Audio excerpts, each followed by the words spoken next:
वाकाटक वंश में वाकाटक वंश के संस्थापक विंध्य शक्ति था। वाकाटक वंश का संस्थापक विंध्य शक्ति था। अब बात कर ले, पहले हम इसमें बात कर ले, वाकाटक की दो शाखाएं हुई। वाकाटक वंश की दो शाखाएं हुई।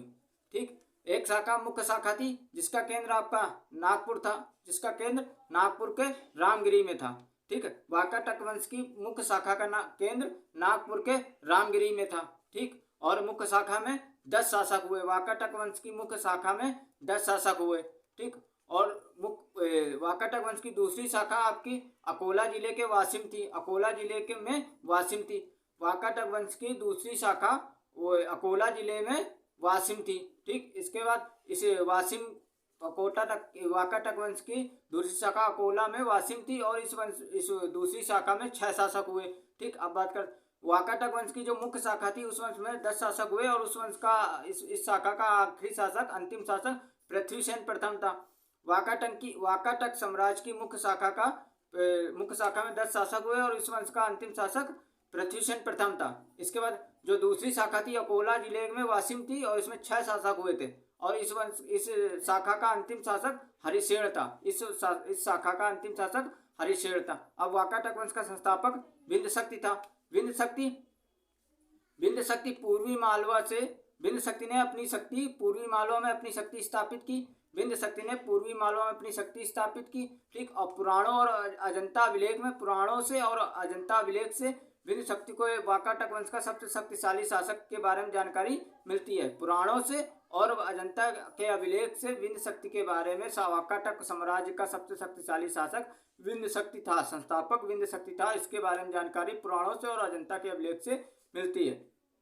इसके बाद वाकाटक वंश का अगला शासक प्रवरसेन प्रथम हुआ जो विंध्य शक्ति का उत्तराधिकारी था। प्रवरसेन प्रथम हुआ विंध्य शक्ति का उत्तराधिकारी प्रवरसेन प्रथम हुआ। इसने सभी दिशाओं में अपनी विजय की पताका लहराई। प्रवरसेन प्रथम ने सभी दिशाओं में अपनी विजय की पताका लहराई और वाकाटक वंश का सबसे शक्तिशाली शासक ये भी प्रवरसेन प्रथम हुआ। और प्रवरसेन प्रथम वाकाटक वंश का एकमात्र ऐसा शासक था। वाकाटक वंश का एकमात्र शासक प्रवरसेन प्रथम एकमात्र ऐसा शासक था जिसने महाराजा की और सम्राट की उपाधियां ग्रहण की थी। वाकाटक वंश का एकमात्र शासक प्रवरसेन प्रथम था जिसने महाराजा और सम्राट की उपाधियां धारण की थी। और प्रवरसेन प्रथम ने 4 अश्वमेध यज्ञ कराए थे। ठीक, इसके बाद प्रवरसेन प्रथम के समय वाकाटक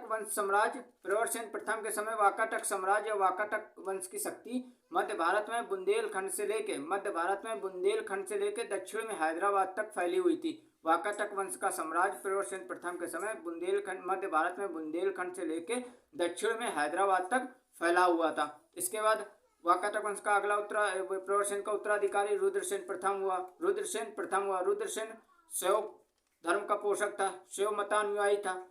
रुद्रसेन प्रथम शैव मतानुयायी था या शैव धर्म को मानने वाला था। और रुद्रसेन प्रथम के शासक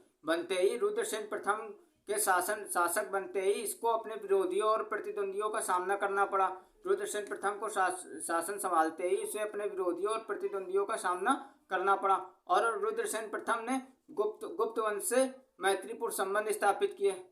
रुद्रसेन प्रथम ने गुप्त वंशों से मैत्रीपूर्ण संबंध स्थापित किए और इस मैत्रीपूर्ण संबंध स्थापित होने के कारण समुद्रगुप्त ने इसके राज्य को छोड़ दिया था। ठीक, इसके बाद रुद्रसेन प्रथम का उत्तराधिकारी रुद्रसेन द्वितीय हुआ। ठीक, पृथ्वीसेन प्रथम हुआ। रुद्रसेन का उत्तराधिकारी पृथ्वीसेन प्रथम हुआ। पृथ्वीसेन का पुत्र रुद्रसेन द्वितीय हुआ और पृथ्वीसेन ने अपने पुत्र रुद्रसेन द्वितीय का विवाह चंद्रगुप्त द्वितीय की पुत्री प्रभावती गुप्त से किया था। पृथ्वीसेन ने अपने पुत्र रुद्रसेन द्वितीय का विवाह चंद्रगुप्त द्वितीय की पुत्री प्रभावती गुप्त से किया था। अब आए इसके बाद उत्तराधिकारी पृथ्वीसेन प्रथम का उत्तराधिकारी क्या कहते हैं, रुद्रसेन द्वितीय हुआ। रुद्रसेन ने चंद्रगुप्त द्वितीय का दामाद था। चंद्रगुप्त द्वितीय का दामाद था और रुद्रसेन द्वितीय की अचानक मृत्यु हो जाने से रुद्रसेन द्वितीय की अचानक मृत्यु हो जाने पर प्रभावती गुप्ता ने अपने नाबालिग पुत्र दिवाकर सेन की संरक्षिका के रूप में 13 वर्षों तक शासन किया। रुद्रसेन द्वितीय की अकाल मृत्यु या अचानक मृत्यु हो जाने से नाबालिग पुत्र दिवाकर सेन की संरक्षिका के रूप में प्रभावती गुप्त ने दिवाकर सेन की संरक्षिका के रूप में दिवाकर सेन की संरक्षिका के रूप में प्रभावती गुप्त ने वाकाटक साम्राज्य को संभाला और 13 वर्षों तक शासन किया। वाकाटक साम्राज्य को संभाला और 13 वर्षों तक शासन किया। इसके बाद प्रवरसेन द्वितीय शासक हुआ। प्रवरसेन द्वितीय शासक हुआ, इसको एग्जाम पॉइंट्स करके हाईलाइट करिएगा। प्रवरसेन ने एक प्रवरपुर नामक नगर का निर्माण करवाया था। प्रवरसेन द्वितीय ने प्रवरपुर नामक नगर का निर्माण करवाया था और इसने सेतुबंध नामक काव्य की रचना की थी और चंद्रगुप्त द्वितीय के 9 रत्नों में कालिदास थे, जो ज्यादा समय कालिदास ने चंद्रगुप्त द्वितीय के साम्राज्य में बिताया था, लेकिन कुछ समय कालिदास ने प्रवरसेन द्वितीय के साम्राज्य में भी, शासन में भी अपना कुछ समय कालिदास ने व्यतीत किया या बिताया है। कालिदास ने भी प्रवरसेन द्वितीय के साम्राज्य में या शासन में अपना सब कुछ समय बिताया है और अपने प्रवरसेन द्वारा रचित काव्य सेतुबंध को संशोधित कर कालिदास ने एक मेघदूत नामक काव्य की रचना की थी। कालिदास ने सेतुबंध के संशोधित करके मेघदूत नामक काव्य की रचना कालिदास ने की थी और कालिदास ने अपना समय प्रवरसेन द्वितीय के दरबार में बिताया था।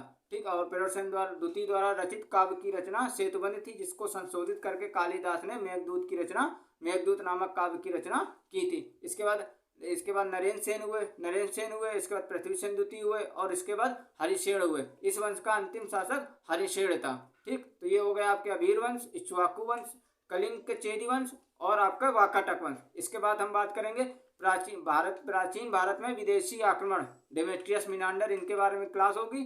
ठीक है, और कहीं भी मिस मत करिएगा। ठीक है, नेक्स्ट क्लास में मिलते हैं। Thank you.